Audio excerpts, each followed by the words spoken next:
नमस्कार.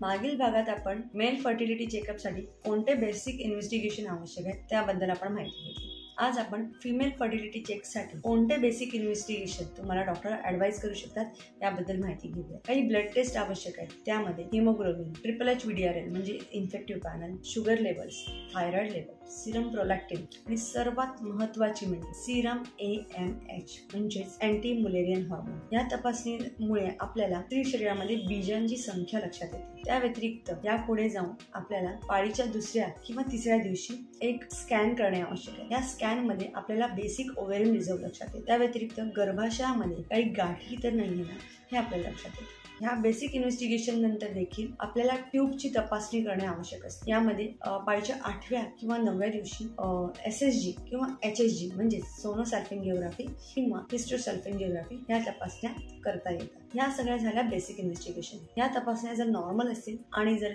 Semen sample देखील normal असेल तर कपल साधारण 2 ते 3 महिने नॅचरल कन्सेप्शन साठी ट्राय करू शकतात, किंवा जर 1 वर्ष आधी जर ट्राय केलं नसेल तर 1 वर्षापर्यंत देखील नॅचरल कन्सेप्शन साठी ट्राय करू शकतात. यानंतर देखील जर कन्सेप्शन होत नसेल तर काही ऍडव्हान्स तपासण्या कराव्या लागतात, जसे की हिस्ट्रोस्कोपी किंवा लॅप्रोहिस्ट्रोस्कोपी.